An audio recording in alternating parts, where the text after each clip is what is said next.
We haven't met yet, but I could see you're looking uncomfortable. Don't worry, I have somewhere better in mind for you. My friend Mal here, she's going to see that you are treated the way a shit stain like you deserves. Who am I? I'm Narco, bitch.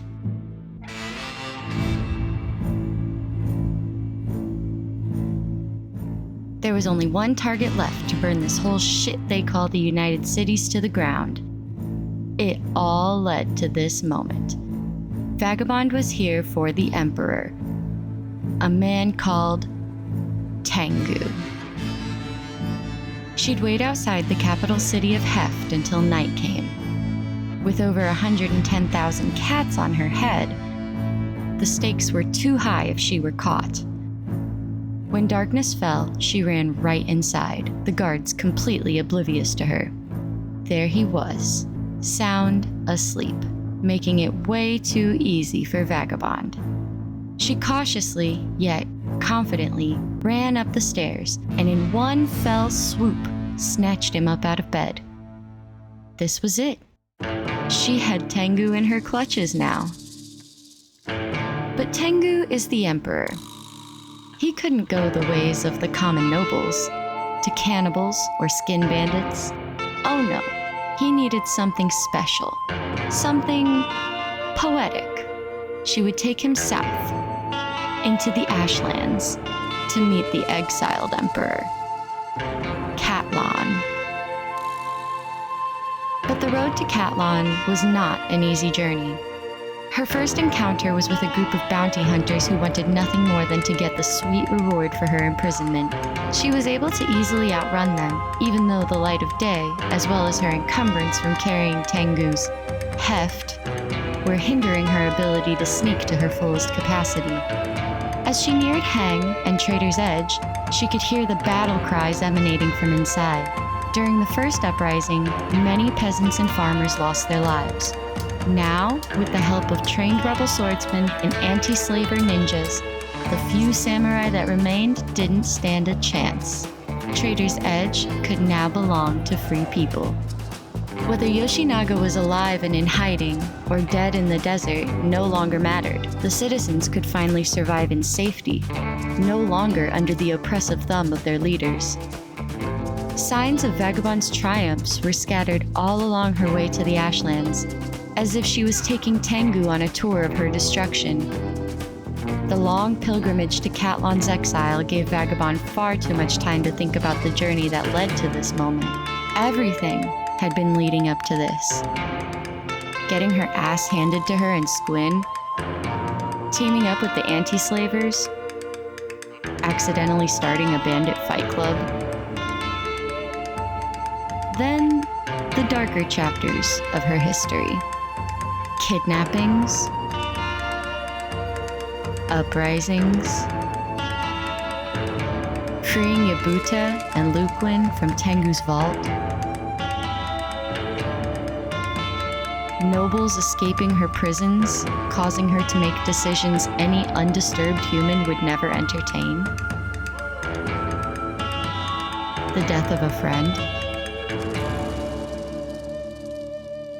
All of that, and somehow, going from a random drifter with a bounty on her head to a mysterious, legendary desert ninja whispered about in bars. Vagabond did have a lot to think about on her expedition south. The biggest question on her mind, however, was, what was it all for? Certainly for the good of the citizens, right? Even though now many of them were homeless. Maybe Vagabond really was a terrorist. Exactly what her enemies had labeled her, leaving nothing but chaos and fear in her wake. But maybe she could make something incredible from the ashes of her devastation. As she entered Stobe's Gamble, she passed the once ruined free settlement and found that the anti-slavers were now inhabiting it and had rebuilt it. That sight sparked hope that rebuilding would be possible. As she continued through Stobe's Gamble, she encountered the next danger of the trip, as she ran right through a squad of skeleton bandits who were eager to turn the Emperor himself into a skeleton, like them.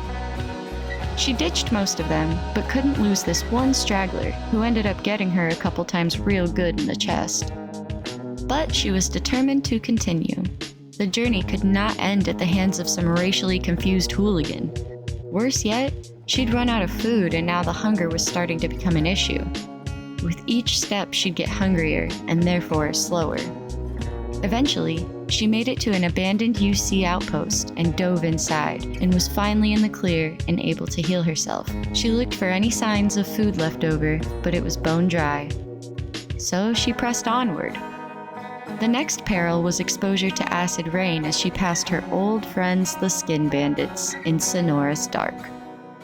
She survived, and as she crossed the border into the Ashlands, she'd thought she'd found a moment of relief, but that's when she was immediately hit with a poison gas cloud, causing her lungs to heave in pain and suffocation.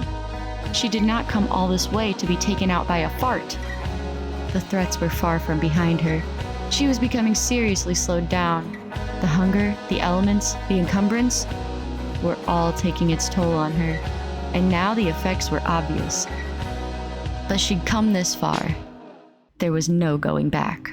She was so weak, but the light at the end of the tunnel, which was by far the greatest hazard yet, was nearing as she approached the exile of the Mad Emperor. She couldn't handle the hindrance to her speed anymore, so she dropped everything she had looted off the nobles. She was now in the home of the Second Empire. There was only one way to Cat-Lon. Through. She was safe until she got about halfway through, but thanks to her earlier littering, she had enough speed to run past all the Second Empire soldiers. They were probably alerted by Tengu's flamboyantly colorful robes contrasting against the desaturated environment they were accustomed to. Straight to the throne of the exiled emperor himself. A journey that had started with a nobody drifter, with nothing but a huge bounty on her head and a Meitu sword she immediately lost, and somehow ended here, face to face with the last emperor, with the current one slung over her shoulder. Vagabond would not leave empty-handed. Long ago, she'd lost her Meitu sword, so it seemed fair that Tengu donated a replacement. Now it was time to make a speedy escape. She'd be faster now that she dropped Big Boy, but the hunger was still growing in the background. As much as she'd love to stick around and watch Cat-Lon strike Tengu down, her life was still on the line. As she ran, she could hear Cat-Lon explaining the faults of humanity, and then a screech. Now it was time to go home, but the pains of hunger were becoming more than a mere annoyance. Luckily, her stealth was enough to get the exiles of the Second Empire to turn around. As she once again entered sonorous dark, the acid rain hit her skin like balls of fire. She passed the headquarters of the Skin Bandits, and she was reminded of the crimes against humanity she partook in to accomplish her ill-gotten gains. Then she passed Flat's Lagoon, and thought about stopping for food, but she was so close to home, there was no time to waste.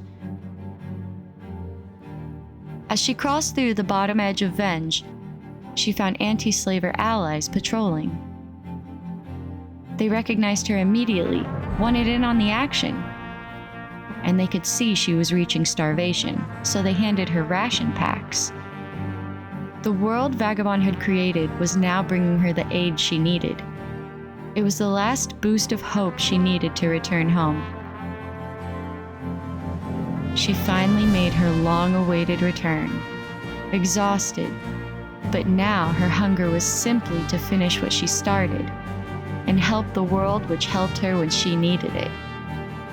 The destruction had truly been the easy part. Rebuilding will be the hard part.